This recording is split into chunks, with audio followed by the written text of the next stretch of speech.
Chegamos! Estamos aqui ao vivo e a cores no nosso confessionário.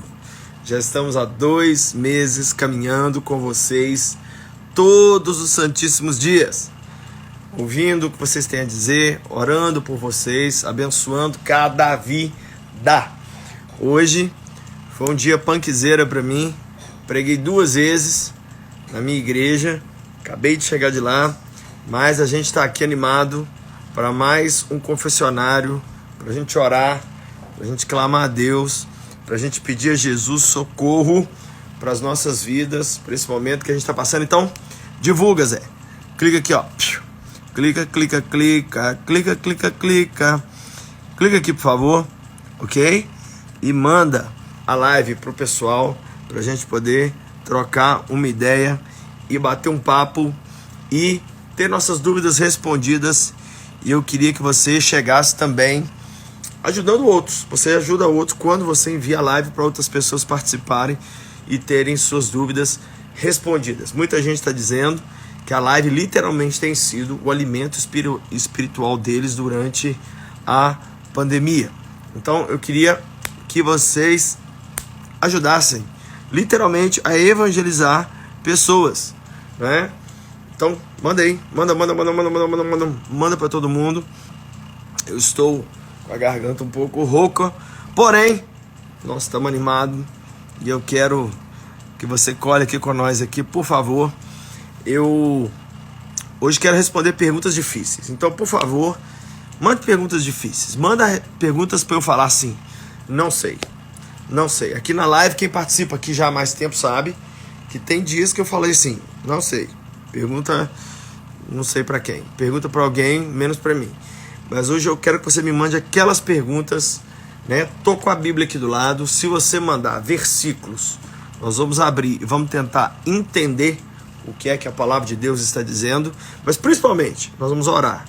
O objetivo dessa live é a gente ir falando aqui, mas no final orar pro Espírito Santo fazer algo novo aí na sua vida, independente do que você está. Tem gente aqui, cadê os biscoitos? Os biscoitos estão aqui, só que eu mudei os biscoitos hoje, os biscoitos estão mais chique. Olha que doido, né? Os biscoitos estão mais chique. Tem gente me cobrando por que a Paty não participa mais da live. Ô Paty, o que eu respondo para essas pessoas? Nossa, tá tentando você. Não, você vem aqui dar explicação, não vou ficar dando recado pros outros sobre você, não. Vem cá falar o que é aqui. Tá quase na hora de a gente começar a responder perguntas, mas a resposta é a seguinte: a Paty dorme cedo. Ela dorme mais cedo. Menina top. Eu tenho que guardar a Paty, gente, no freezer. Por isso que essa é a mulher conservada desse jeito, bonita, né? Então ela dorme no óleo, entendeu? No freezer, pra continuar gata, pra nós continuar dando uns pega nela. Então ela não pode ficar até tarde igual vocês, acabados, não. Vocês é que são um bando de acabado, porque vocês ficam dormindo tarde, né? Ela tá ali, ó. Olha a roupa que essa mulher. É muito louco. Cara, é muito doido. Aqui, ó. Ei, gente, eu durmo cedo. Ela dorme aqui cedo. Meus olhinhos, ó, eu já cochilei aqui, já dormi, já acordei, já dormi, já acordei. Porque no outro dia eu acordo cedo, eu trabalho. Entendeu? Então eu não consigo ficar acordada até muito tarde. Paty, por isso. te amo. Também te amo. Beijo pra você. Não começa com concorrência comigo, não, que quem ama sou eu. Palhaçada é essa. Mas eu vou participar qualquer dia desse, viu, gente? Mas é porque eu acordo cedo. Patiça. Tá travando? Não tem nada de travando aqui não, gente. Ô, Paty, desnegocia seu celular lá para não chupar minha internet. Ah, não, já vou falar pra vocês que tribulação, um negócio de...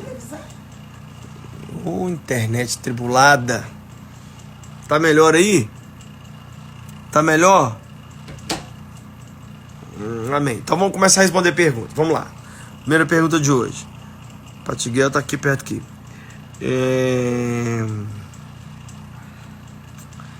Beber é pecado? Vivo numa guerra com meu esposo, porque ele diz que não é.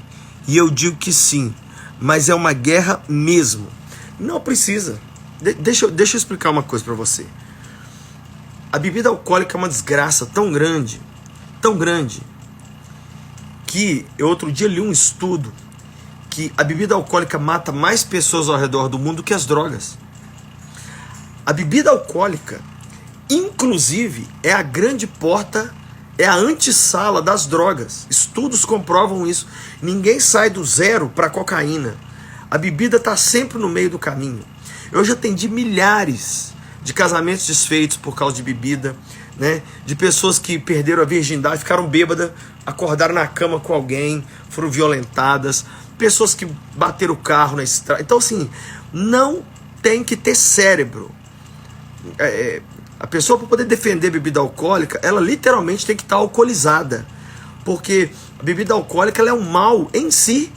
Não precisa de Bíblia, não precisa de Deus, não precisa de moralidade, não. Vou dar um exemplo para vocês. No mundo árabe, em todo o mundo árabe, bebida alcoólica é pecado, é proibido. Não existe venda de bebida alcoólica no mundo árabe, né? Olha que vergonha. O islamismo reconhece que a bebida alcoólica é demoníaca e leva as pessoas ao pecado, e nós cristãos ainda estamos debatendo isso. Ô, gente, e eu vou deixar a última frase aqui sobre bebida alcoólica. Enquanto a gente não tem filho, tudo top. Mas na hora que aquela criancinha te vê bebendo, eles não sabem a diferença entre um dedo de champanhe e 3 litros de tequila, não. Uma criança não sabe diferenciar isso, não. Simplesmente a informação vai ser assim, ó: minha mãe está bebendo bebida alcoólica, então eu vou beber também. Meu pai está bebendo bebida alcoólica. Não importa se é um dedo, não importa se é um pouquinho. Então, eu, Lucinho, sou radicalmente contra, porque eu vi milhares, não estou exagerando, milhares de jovens se ferrar porque entraram para esse caminho da bebida alcoólica, tá? Deixa eu tirar os comentários, que os comentários são muito comentados, então vou descomentar eles aqui. Pronto, descomentei. Outra pergunta. Pastor, meu casamento está por um fio. Ore pela minha família. Nós vamos orar por você aqui hoje, sim. Das tragédias evitáveis da vida, o divórcio é a pior delas. Tem tragédias que são inevitáveis. Por exemplo, um câncer.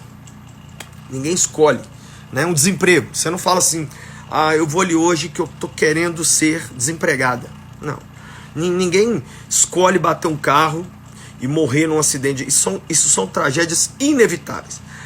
Das tragédias evitáveis da vida, eu não conheço nenhuma maior do que o divórcio. Por quê?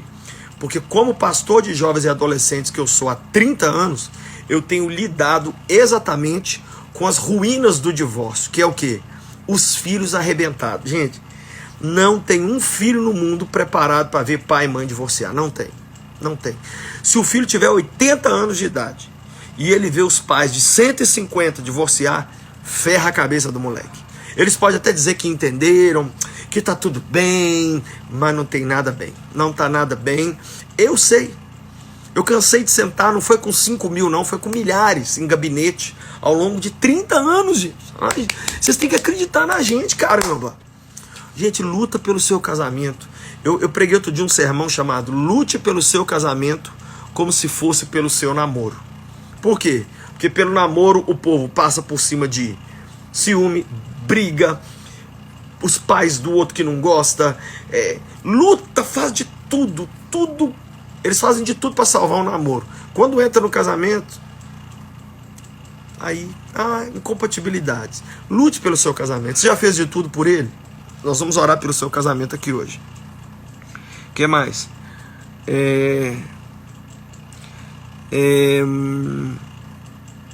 Pastor, me sinto muito focado no dinheiro. Quero tirar isso do coração e voltar para Cristo. Ore por mim. Olha, agora eu li uma verdade. Jesus, quando foi falar do grande concorrente dele, ele não falou de outros deuses. Ele não falou de Maomé. Ele não falou de Buda. Ele não falou de Confúcio. Sabe o que ele falou aqui no Sermão da Montanha? Mateus capítulo 5. Mateus capítulo 6, né? Jesus falou assim: não podeis servir ao Deus e ao dinheiro. Mateus capítulo 6, verso 24. O grande concorrente de Jesus, gente, não é o dinheiro. É o dinheiro. Ou você é dirigido por uma cabeça tudo voltado para a grana, ou você é dirigido por Cristo. Não tem um terceiro lugar. Não tem. Ou sua cabeça é materialista e tá focada nos sonhos, nos gols, compra um carro e tal, e eu vou fazer uma faculdade que vai me dar uma grana, que vai me dar uma estabilidade, que vai me dar uma... E pá. Ou você é uma pessoa... Gente, ser cristão não é fácil, sabe por quê? É a abolição da calculadora. No reino de Deus, gente, nenhuma conta bate. Nenhuma conta bate. Eu queria ter tempo para explicar para vocês aqui. O que é viver pela fé? O que é dizer sim para Jesus? Você sabe o que é dizer sim para Jesus? É dizer sim para a provisão do dia. No dia. Ele não te dá antes, não. É igual no deserto que caiu o pão de manhã, todo dia de manhã, e quando o povo tentava guardar o pão de um dia para o outro, ele apodrecia. É assim andar com Jesus. Nós temos que confiar em Deus. E confiança em Deus nessa área aqui não é fácil. Não é fácil. Mas no dia que você consegue entregar essa área de grana para Deus e relaxar nessa área e confiar, não é apelar não, não é apelar e falar, dane-se também, Deus também tá vendo aí que a gente tá sofrendo aí. Não é isso não. No dia que você consegue entregar, aí você começa a ver os milagres acontecer. Nós vamos orar por você, e eu entendo muito bem a sua cabeça, porque eu sou pai, eu tenho funcionários, e eu sei o que está passando na cabeça do povo nessa pandemia com relação à grana. O que mais aqui? Pastor, sou cristã, mas me entreguei a um rapaz que não é, e ele quer namorar comigo. O que eu faço? A resposta está na pergunta. É bom esse tipo de pergunta aí, porque a resposta está lá. O cara não é cristão. Gente, cristão casando com cristão tá dando a maior confusão. Que dirá cristã casando com não cristão, e você já tendo se entregue pro cara. Então, assim, tá tudo errado. Começando errado. A pessoa... Lucinho, você tá dizendo que o cristão é melhor do que o não cristão? Não.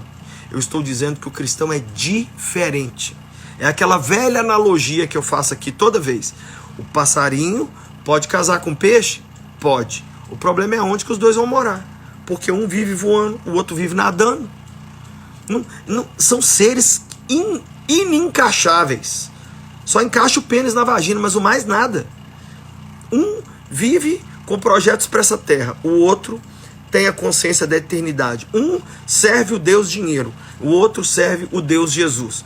Um tem que levar vidas a Cristo. O outro quer que os outros se lixem e quer cuidar dele e dos prazeres dele. Não tem jeito, gente. Vocês já imaginaram o que é cuidar de educar um filho com um pai cristão e o outro não cristão? É o fim do mundo. Imagina, sua filha chega em casa e fala assim, mãe, eu conheci um cara, acho que eu vou transar com ele. Seu pai fala assim, pode transar, filho, só usa camisinha, hein?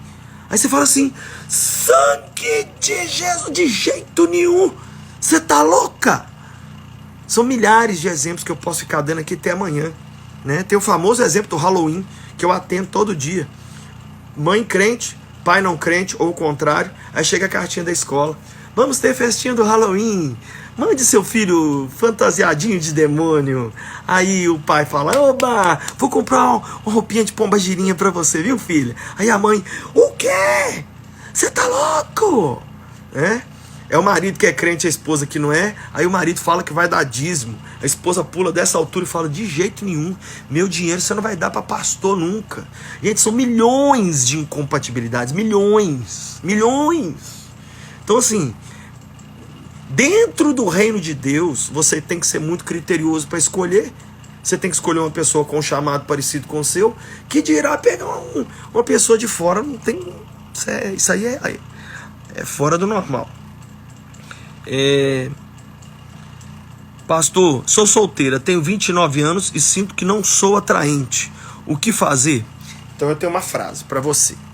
A mulher que não se sentir um avião nunca será pilotada. Gostou? Vou falar de novo. A mulher que não se sentir um avião nunca será pilotada. Eu já conheci, escuta o que eu vou falar aqui, mulheres, que isso aqui vai libertar vocês. Eu já conheci mulheres feias que se achavam bonitas. E de tão bonitas que elas se achavam, elas realmente ficavam bonitas e atraentes, apesar de não ter a beleza física.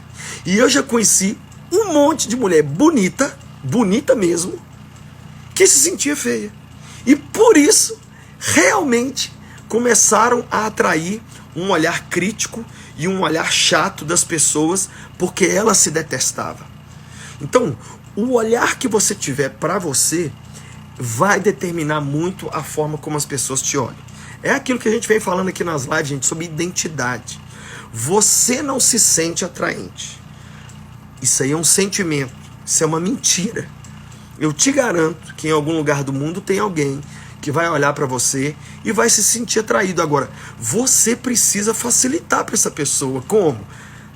Fazendo a coisa mais importante, gente, se amando. Se ame. Ninguém quer amar alguém que não se ama primeiro.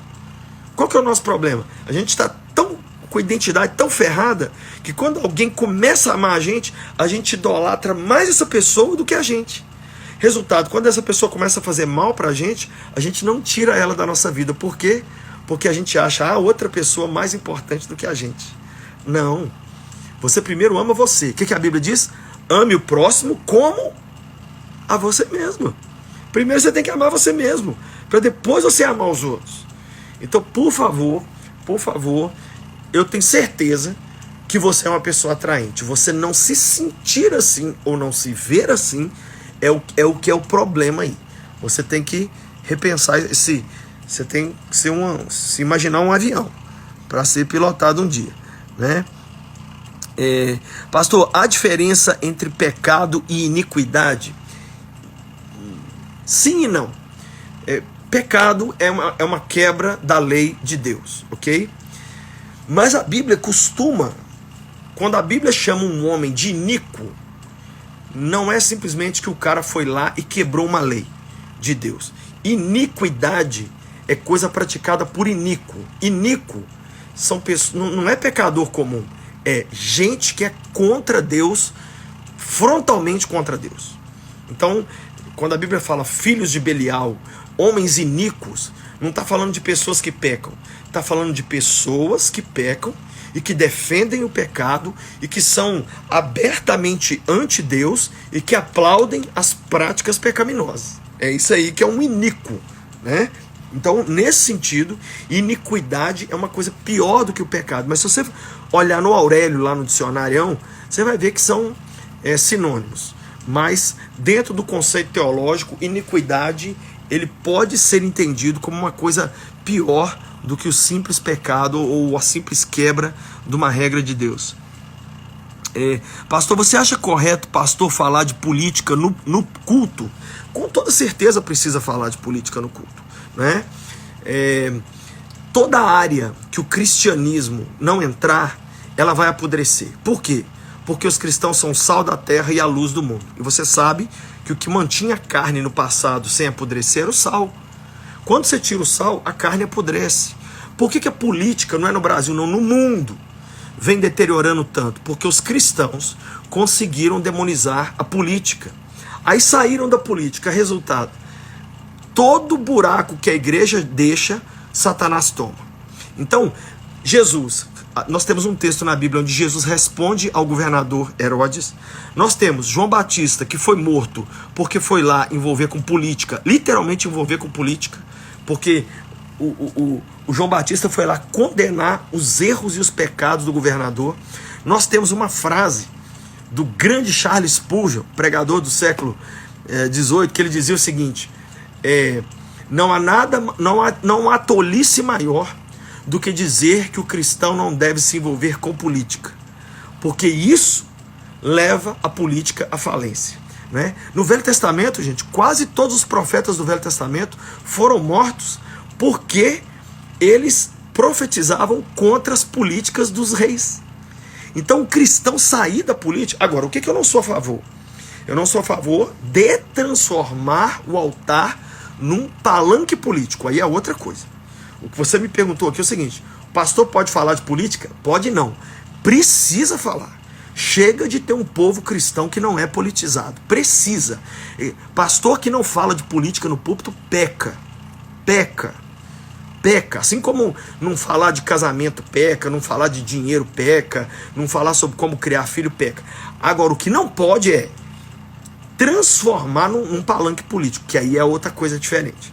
Aí é outra coisa diferente. Aí é você usar tudo aquilo ali para poder promover um candidato que vai te trazer um benefício. É o famoso toma lá da cá, né? Eu te apoio, eu faço uma coisa para você, aí é as negociatas, né? Né? A gente está aí articulando. Não tem nada disso. Isso aí é errado. E isso aí é demoníaco. Ok?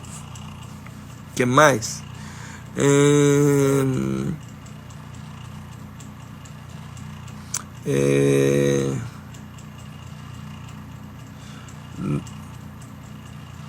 Pastor, você casou em santidade? Casei, era virgem. É a parte também.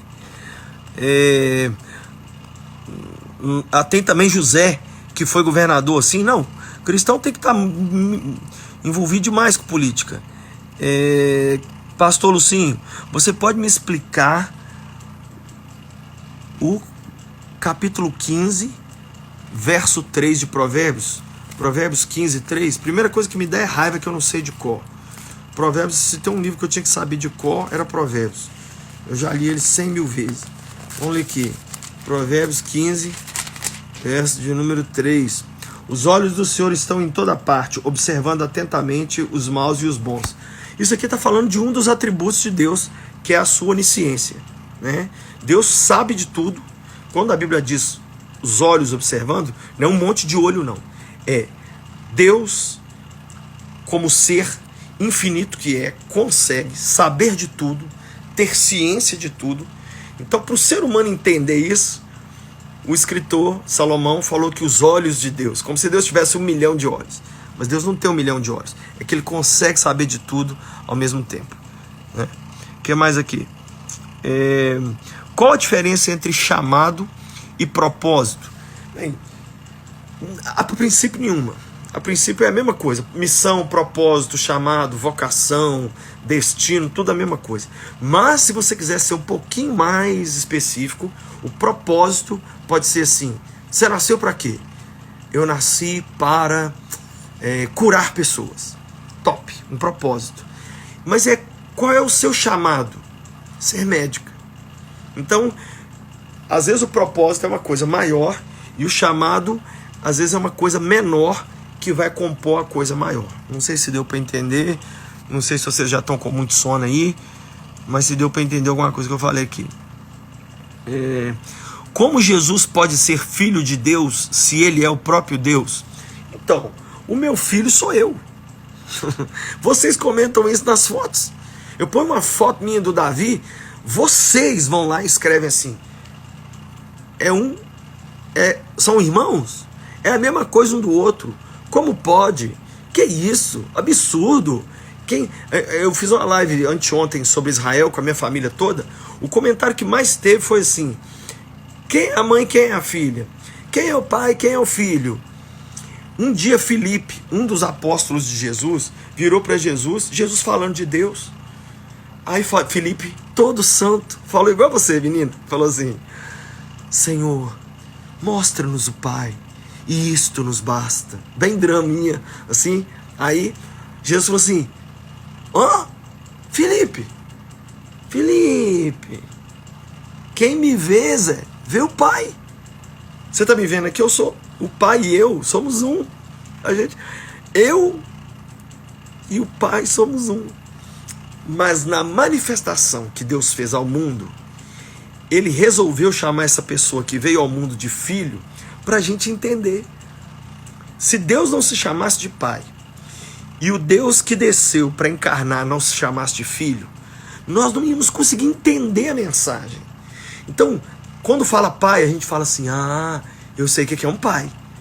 Quando fala filho, você fala: também sei o que é um filho, né? Quando fala de espírito, a gente sabe o que é. Deus teve que se manifestar a nós numa linguagem e de uma forma que a gente entendesse. Por isso que as parábolas de Jesus e os sermões dele eram sobre plantação, semente, passarinho, peixe. Porque senão se ele fosse conversar com a gente na linguagem que ele conversa lá em cima com o Pai, nós não íamos ter entendido nada até agora. Então ele é o Filho de Deus porque ele é o próprio Deus. O que se fazer quando se trabalha no meio de gente falsa e duas caras? Quase todo ambiente, gente, de trabalho tem isso. Quase todo ambiente de trabalho, incluindo dentro das igrejas, tem gente sabotadora, gente que engana, gente que está torcendo para as coisas darem errado para você, não é? Então a gente tem que aprender a lidar com isso. Você precisa entender o seguinte, ó, não vença na vida, não melhore de vida, nada. Mas se você tiver qualquer vitória, as pessoas vão ficar tristes. Vai ter gente querendo te sabotar. Quer ver? Se você está sozinho, sem dinheiro, tá? Todo mundo é seu amigo. Arruma uma namorada para você ver se começa a não ter problema. Compra um carro para você ver se as pessoas não começam, deve estar puxando o saco de alguém, né, para ter ganhado esse carro aí, deve estar roubando, né? Então as pessoas, elas, inclusive eu tô meio chateado ultimamente porque tá se falando muito de racismo e tudo bem, porque a história do Floyd lá foi muito punk, mas tem uma coisa que é maior do que o racismo e que a gente devia falar dela, que é o preconceito.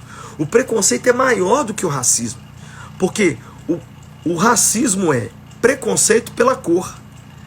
Mas e o preconceito pela idade? O brasileiro tem preconceito com todo mundo que é mais velho. E o preconceito por teologia? No nosso meio, tem calvinista que não fala com arminiano, tem arminiano que não fala com calvinista. E o preconceito político? Se eu falar que eu sou Bolsonaro, ou que eu sou Lula, ou que eu sou qualquer coisa, um monte de gente para de me seguir na hora.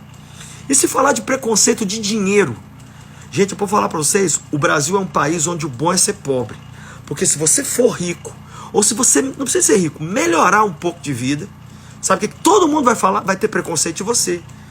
Viu? Vou dar um conselho para vocês, não melhorem de vida. Porque se você melhorar de vida, sabe o que vão falar? Tá roubando, ok? Tá puxando o saco das pessoas para poder ganhar as coisas. Então, o preconceito ele é muito maior do que o racismo. Porque o preconceito é raiva de um outro ser humano porque tem um ponto na vida dele que eu não concordo, né? Então nós temos que tomar muito cuidado com isso. Muito cuidado. E não ser nem racista, nem preconceituoso. E saber conviver com as pessoas. Gente duas caras, sabe o que vai acontecer com gente duas caras? Eles se enforcam na corda que eles prepararam para você. Aconteceu assim com Judas e aconteceu assim com Amã, lá na época da rainha Esther. Amã preparou uma forca para Mardoqueu. Quem foi enforcado na forca? O próprio Amã. Então, gente falsa, tem uma frase bacana, anota aí, ó. Fruto podre cai sozinho. Fruto podre, não tem que jogar pedra, você não tem que combater essas pessoas, você não tem que nada. Só deixa. Vai cair sozinho. Vai cair sozinho. E no final você ainda vai orar para ajudar a pessoa ainda.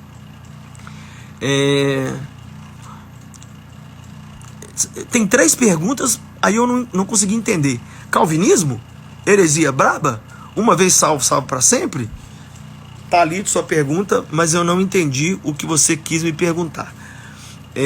Pastor, às vezes minto para ajudar algumas pessoas, mas sinto mal e também fico mal quando não ajudo. O que eu devo fazer?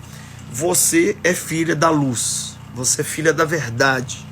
Jesus é o caminho, a verdade e a vida. Satanás é o pai do quê? Da mentira. Então você mentir para ajudar pessoas, você nem ajuda as pessoas, porque você cometeu um ato que ofendeu a Deus, e você ainda se suja tentando melhorar para as pessoas. Então, a partir de hoje, não limpe a barra de ninguém para sujar a sua. Meu conselho para você é falar a verdade. Ó, fulano, fulano tá aqui sim. Ele tá até falando para não falar que tá, mas tá sim. Toma aqui. E deixa o pau quebrar. Seja de verdade.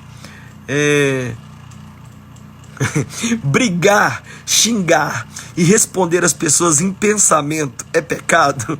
Olha o que eu já fiz. Ó, agora eu vou fazer meu confessionário. Às vezes que me deu raiva, que me deu vontade de responder alguém, que eu fiquei doido, falei assim, não, velho. Sabe o que eu fiz? Eu fui lá, às vezes no Instagram, às vezes no Twitter, às vezes em alguma mídia, só no WhatsApp, digitei tudo que eu queria.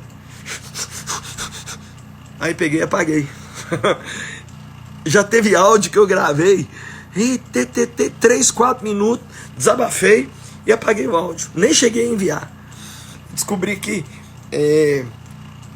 eu não preciso necessariamente depositar minha raiva na pessoa. Eu posso simplesmente tirá-la de dentro de mim. Por isso que tem um verso na Bíblia fantástico que é assim, ó: não se ponha o sol sobre a vossa ira. Em outras palavras, resolve sua ira antes que isso te adoeça e te mate, tá? Então, não compra toda a briga, não. Pastor Lucinho, não consigo ser eu mesma com as pessoas. Sempre tenho vergonha e medo. Você precisa rever a sua autoimagem. Você tem valor. Você não se valoriza porque você cometeu erros pelos quais você ainda não se perdoou. Gente, ó, uma coisa que eu preciso falar aqui. Ó, lembrar de um pecado não significa que você não está perdoado desse pecado. Lembrar da ofensa que alguém te fez não significa que você não conseguiu perdoar o que essa pessoa te fez. Lembrar um passado de dor não significa que você não superou esse passado de dor. A gente tem que parar de achar que ter uma memória significa que aquilo ainda não está resolvido. Por exemplo, eu lembro os pecados que eu cometi. Eu lembro. Agora, eu sei que estão perdoados. A gente tem que parar de sentir-se sujo, sentir-se imundo, sentir-se não perdoado. São sentimentos mentirosos. Mentiroso. Onde é que está a verdade? Está aqui. Deus falou, eu creio, acabou. Repete comigo aí. Deus falou, eu creio e acabou. Só as mulheres, vamos lá? Deus falou, eu creio, acabou. Só os homens, vamos lá. Deus falou, eu creio, acabou. Acabou. O que mais?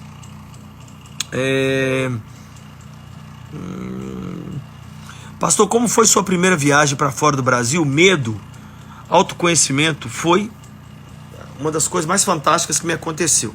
Ao mesmo tempo que me fez entender que o mundo não é o Brasil, né? Nada fora do Brasil é igual ao Brasil, gente.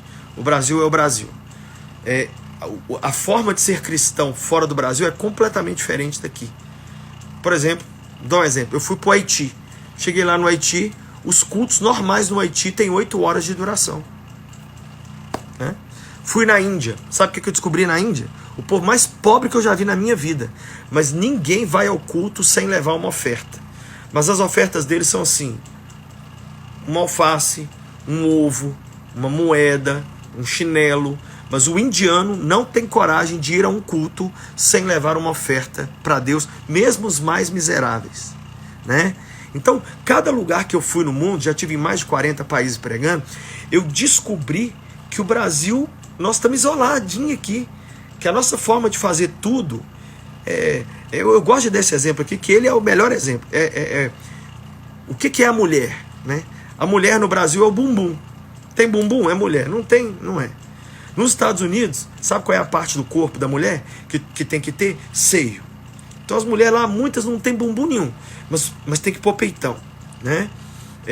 No mundo árabe, no mundo judeu, o que é o atraente da mulher? Não é nem o bumbum nem o seio, é o cabelo. Por isso que usa burca, por isso que cobre, por isso que a mulher judia usa peruca. Na Índia, a parte sensual da mulher é a canela.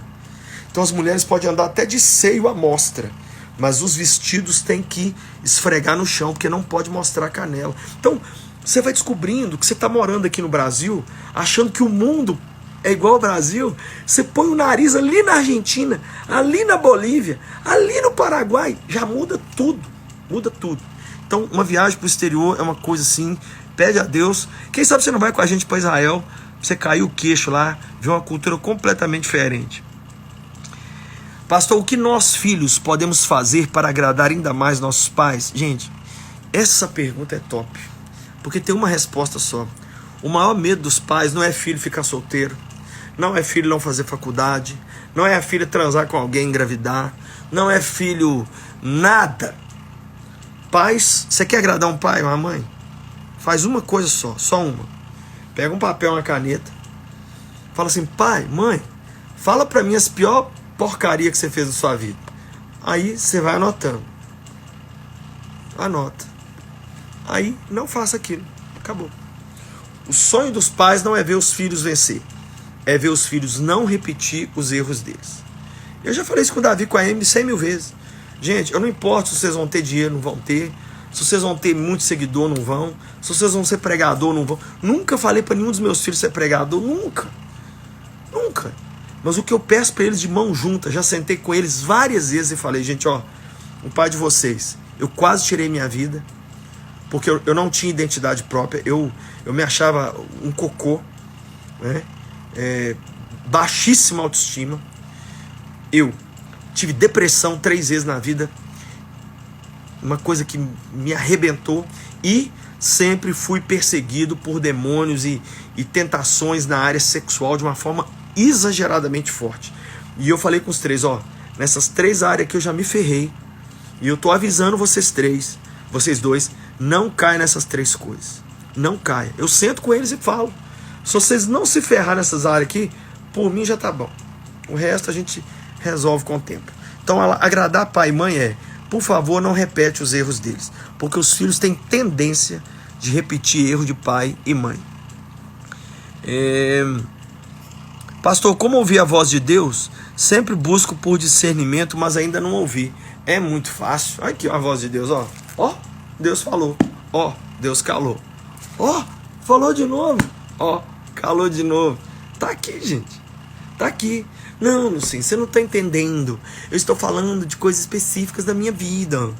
Deixa eu te falar uma coisa. A Bíblia pode não ter assim, namore o André ou namore o Sebastião. Mas a Bíblia vai te dar princípios que vão te ajudar a tomar uma decisão entre o André e os sonhos do André, e a pessoa do André, e o Sebastião, e o sonho do Sebastião, e a fé do Sebastião, né? A Bíblia pode não ter assim, faça curso de design de interiores ou de TI. Não tem esse versículo na Bíblia. Mas a Bíblia vai te ajudar dentro dos seus sonhos, dentro do seu chamado. Você lendo a Bíblia, você vai ver histórias. Você vai dizer assim, gente, olha aqui, essa história aqui, Deus está me mostrando o que eu tenho que fazer.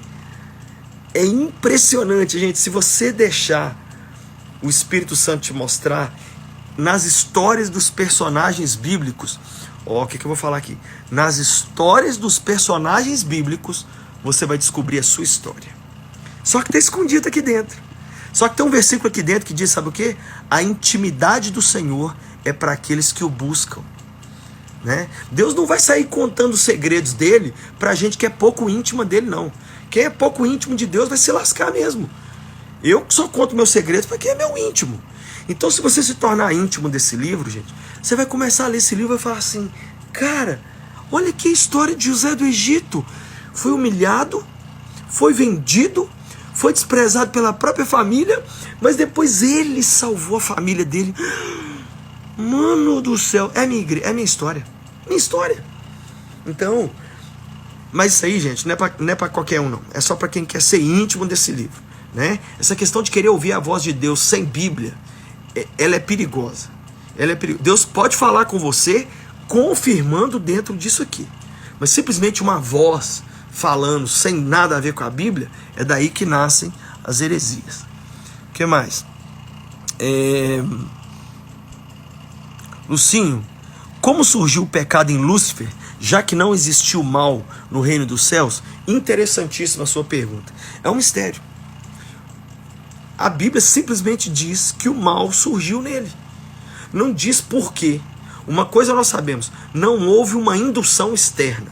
Ou seja, Satanás não estava, Lúcifer no caso, né? Não existia Satanás, existia Lúcifer. Lúcifer não estava vendo televisão e apareceu um filme assim, vamos ali tirar o trono de Deus. Aí ele falou,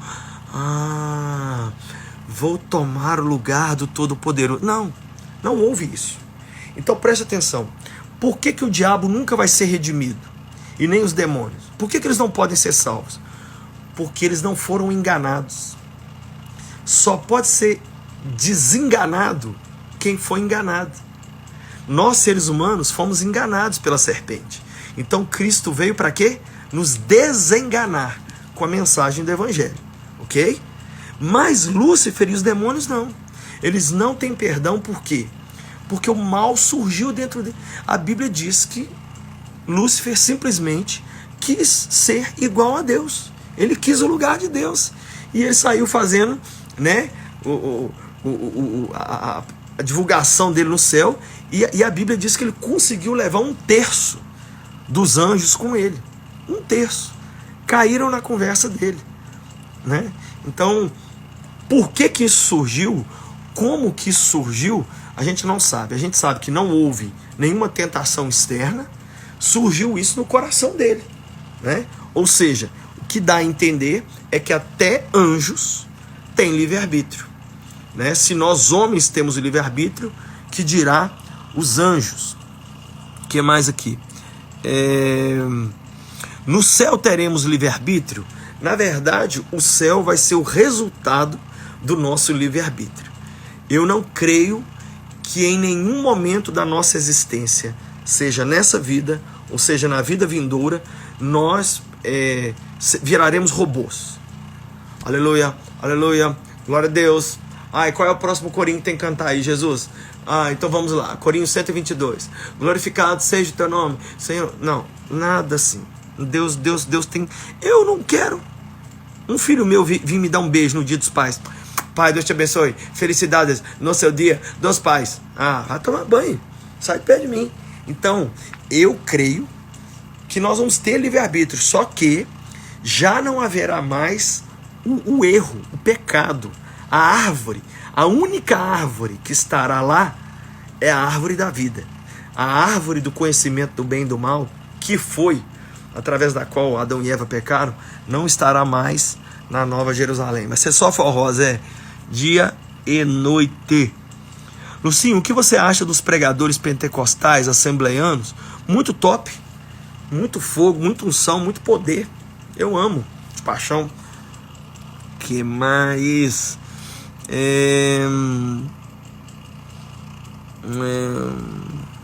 O que fazer para não desanimar ou desistir na caminhada cristã? Gente, a caminhada cristã, na sua pergunta tem a resposta. Ela é uma caminhada. Se ela é uma caminhada, ela é todo dia. O problema que as pessoas ainda não entenderam é que cristianismo é uma conversão diária a Jesus. Não estou dizendo que você tem que aceitar Jesus milhares de vezes. Mas eu estou dizendo que todos os dias decidir seguir Jesus é o que vai fazer a diferença entre você ter uma caminhada cristã fracassada ou de sucesso. E isso é basicamente o quê? Basicamente a sua vida devocional, que é leitura bíblica, oração, jejum e seu envolvimento com a igreja, né? Então, o fracasso ou o sucesso do seu cristianismo está em cima desse negócio aí. O que mais? Lucinho, o que aconteceu com o Jardim do Éden? Bem, a localização geográfica do Jardim do Éden, segundo a Bíblia, ficava entre o rio Tigres e o rio Eufrates, que é hoje atual Iraque. A gente sabe que hoje o Iraque está detonado. Então nós cremos, teólogos acreditam, que esse lugar, Jardim do Éden, ele literalmente foi levado e que ele hoje é o lugar para onde iremos, né? Só que agora é muito mais, vamos dizer, amplificado, vai ser a Nova Jerusalém, que vai ser, eu creio, aqui na terra mesmo, onde o reino vindouro do Senhor virá para cá. Vai ser um negócio, Zé. Prepara que vai ser lindo demais.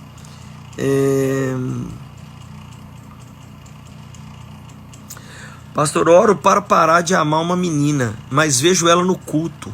Isso atrasa o processo de esquecê-la. Normal, o que você coloca na sua frente é a opção que você vai dar para você mesmo. Você vai se alimentar daquilo que você vê. Se você ficar vendo aquele filme pornográfico que está aparecendo na Netflix, 365 dias, você vai ver, vai cair na pornografia. Mas se você ler esse livro aqui, sua fé vai aumentar. Então, por um tempo, evite essa menina intencionalmente. Evite mesmo, né? Tem que evitar. Não estou falando parar de ir na igreja não, tá?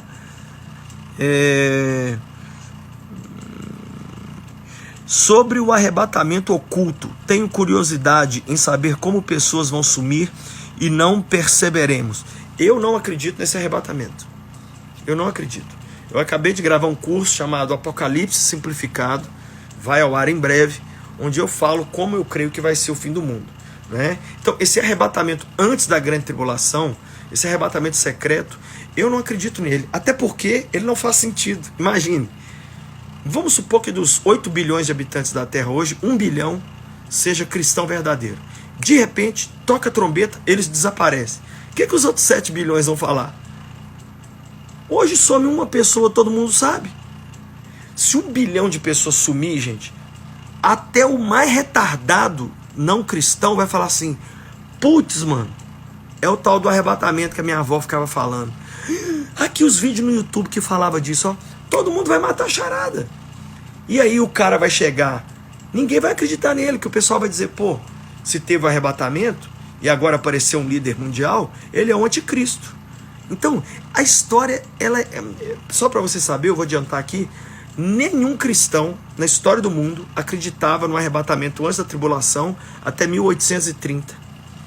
1830, um pregador chamado Darby, ele que começou com essa história. Até 1830, todos os cristãos do mundo tinham certeza que a igreja passaria pela grande tribulação. E hoje, na maioria dos países do mundo, as pessoas acham que a igreja vai passar pela grande tribulação.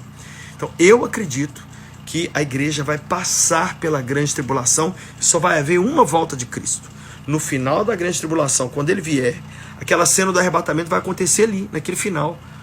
Os mortos em Cristo vão ressuscitar, nós vamos então vir com corpos glorificados, vamos descer no exército e junto com Jesus nós vamos mandar ver na cara do anticristo, do falso profeta e do exército dele. Ok? É muito complicado explicar aqui em 1 minuto, gente. Toda vez que eu vou ajudar um jovem desviado, eu passo mal e eu adoeço. Mas eu sei que esse é o meu chamado. O que fazer? Ok, deixa eu dizer uma coisa para você aqui. A Bíblia conta pra gente a história de 7 filhos de Seva. Seva era um sacerdote e ele tinha 7 filhos. E esses 7 filhos resolveram virar expulsador de demônio itinerante. Então eles começaram a andar pelos lugares, a Bíblia conta isso lá em Atos, e eles começaram a expulsar demônio das pessoas, em nome de Jesus. E um dia eles foram expulsar o demônio do homem, e eles expulsaram assim: eu expulso você, demônio, em nome de Jesus, a quem Paulo prega. O capeta falou assim: eu sei quem é Jesus, e eu sei quem é Paulo, mas quem são vocês? E a Bíblia diz que esse homem endemoniado pulou em cima dos 7, bateu nos 7, arrancou a roupa deles, e eles foram embora, nus e feridos. Essa história ilustra bem o quê? Não se entra em batalha espiritual sem a armadura da fé. Não se entra em batalha sem preparo, né? Eu já vi jovens que quiseram tirar prostitutas da prostituição e acabaram caindo na prostituição. Eu já vi pessoas que quiseram tirar outros jovens do vício e acabaram eles ficando viciados. Eu já vi jovens, gente, tentando ajudar pessoas que sofriam de insônia ou que viam demônios, e eles acabaram vivendo isso. Até certo ponto, isso aí é natural. Quando você compra uma briga com as trevas em favor de alguém, as trevas vêm para cima de você. Isso é uma coisa que costuma acontecer, sim. Mas o que nós precisamos? Da armadura da fé. Da armadura da fé, para a gente resistir no dia mau, né? Esse texto é texto famoso que todos nós temos que saber de cor. Efésios capítulo 6, né? O que está escrito aqui? Presta atenção. Finalmente, irmãos, fortaleçam-se no Senhor e no seu forte poder.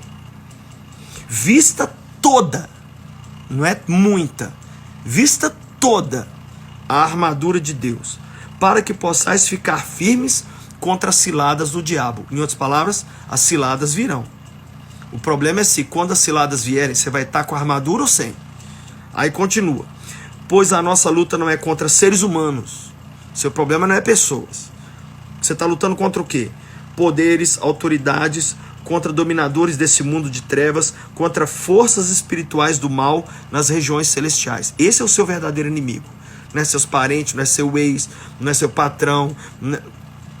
Aí vem. Por isso, vistam toda a armadura de Deus, para que possam resistir no dia mau. Gente, nós estamos no dia mau. E permanecer inabaláveis depois de ter feito tudo. O que eu mais estou vendo hoje? Gente que está abalada. Está até fazendo a obra de Deus, está até tentando caminhar com Jesus, mas completamente abalada. Aí agora vem as partes da armadura. Ó.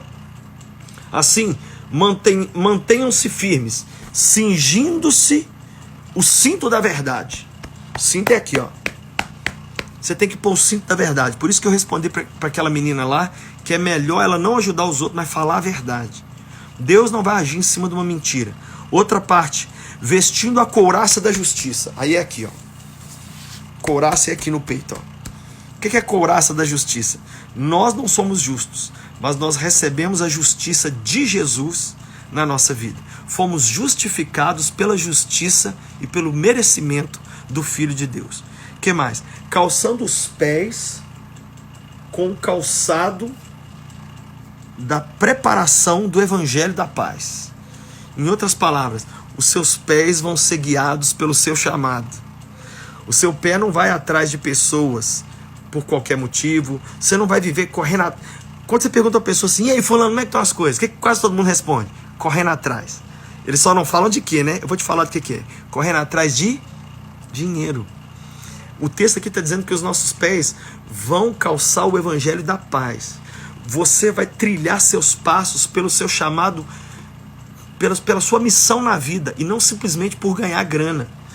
Grana, dinheiro, gente, é uma consequência de cumprir o chamado, e não o contrário. E não o contrário. O que mais? Aí vem, além disso, usem o escudo da fé. O escudo da fé. Para quê? Com o qual vocês vão apagar as setas inflamadas do maligno. Quando o diabo atirar em você a seta da dúvida, aí ele manda uma seta assim, ó. Você não vai casar. Bate no escudo da fé. Aí ele manda outra assim, ó. Deus não te ama.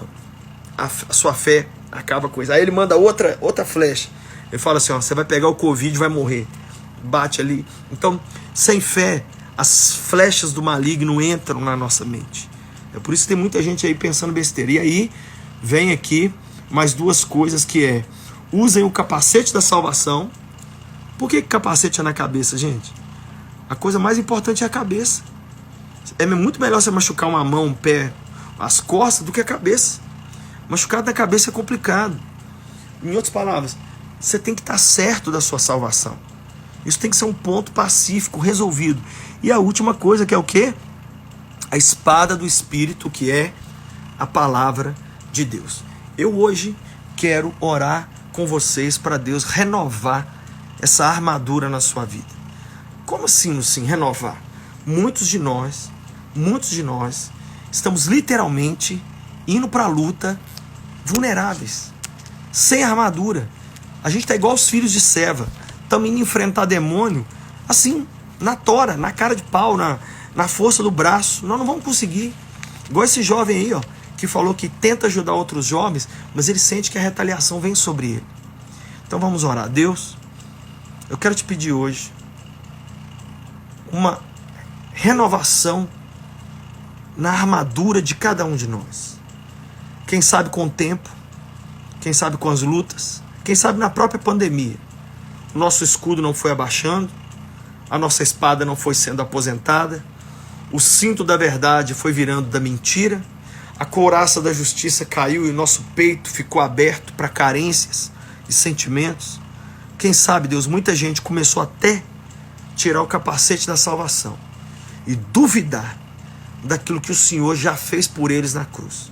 Por isso eu quero te pedir agora, Pai, em nome de Jesus, renova a armadura dos teus filhos, para que possamos resistir no dia mau. E depois do capeta ter feito tudo, nós permaneceremos inabaláveis. Então agora, em nome de Jesus, fala comigo assim: Senhor Jesus. Fala comigo: Senhor Jesus, coloque sobre mim o cinto da verdade. Fala isso, o cinto da verdade. Fala comigo: Senhor Jesus, renova no meu peito a couraça da justiça. Fala com ele. Se puder ir pondo as mãos, vai pondo. Fala com ele: Senhor, calça os meus pés com a preparação do evangelho da paz. Fala para ele.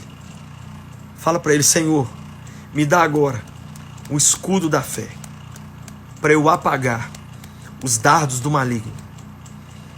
Fala para ele: Senhor Jesus, eu coloco pela fé o capacete da salvação e eu tomo posse da espada do Espírito, que é a palavra de Deus. Fala comigo: eu creio que as brechas na minha armadura estão sendo fechadas nessa noite e os dardos do maligno não me atingirão mais. Me guarda, Senhor. Me protege, Jesus. Porque a partir de hoje eu não serei abalado. Não cairei nas ciladas do maligno. Porque eu estou com toda a armadura da fé. Deixa eu orar agora. Pai, o que os teus filhos falaram com a boca agora, faz virar uma realidade. Muitos me assistiram, muitos. Meu Deus. Sabe o que eu vi, gente? Pessoas enroladas em lençol, indo para a luta, indo para a guerra. Eu vi gente enrolada em toalha, saindo assim como se fosse saindo de casa e indo para uma guerra, para o fronte. Muitos de nós estamos indo para a guerra sem armadura nenhuma. Por isso que a gente está sofrendo tanto ferimento, tanto machucado. Por isso que o passado machuca tanto. Por isso que a gente não esquece os pecados. Por isso que a gente volta para os vícios. Por isso que a gente está com a mente tão confusa, tão perturbada. Mas hoje, o Senhor Jesus coloca essa armadura em cada um de nós. Mas a armadura significa que você é soldado. E soldado tem que lutar uma guerra. A partir de hoje, o Senhor também está dando para você uma cabeça, uma mente militar. Chega de pensar como civil. Chega de ficar pensando besteira. Não. Nós somos soldados de Cristo, com a armadura de Cristo, para vencer os inimigos de Cristo, com a espada, com o escudo, com o capacete, com o cinto, com a couraça. Nós vamos vencer. A partir desse dia, você está coberto, você está revestido, e Deus está te dizendo, todos os dias, vá até o quartel, para renovar a sua armadura. Ir até o quartel é ir para a oração, é ir para a leitura da Bíblia, é ir para os pés de Jesus. Todo dia, vá até os pés dele. O Senhor agora está tirando esses lençóis, está tirando aí as armaduras tão quebradas que alguns estavam usando, e Ele está colocando em você uma armadura como se fosse do Homem de Ferro, para você literalmente vencer o inimigo. Você que está sofrendo retaliações por fazer a obra de Deus, eu declaro o fim disso na sua vida em nome de Jesus. Você que vai ajudar muita gente, o diabo não vai te retaliar, nem te destruir, nem jogar sobre você o que você está tentando tirar da vida dos outros. Eu declaro sobre sua vida hoje a volta completa da armadura da fé, e você vai usar cada parte dela para destruir as obras do maligno na sua vida e na vida daqueles que estão ao seu redor. Em nome de Jesus. Engraçado que ontem eu vi uma luva de boxe, todo mundo colocando como se fosse voltando para a guerra. E hoje o Senhor volta a esse ponto. Eu vi gente como se fosse muita gente indo para a guerra sem nada, sem proteção nenhuma. Mas hoje o Senhor renovou isso na minha vida e na sua vida. Vou dar um para casa para você. Você vai ler Efésios, exatamente essa parte que a gente acabou de ler aqui. Você vai dar uma lida aí antes de dormir. Efésios, capítulo 5. Você vai ler aí a partir do verso...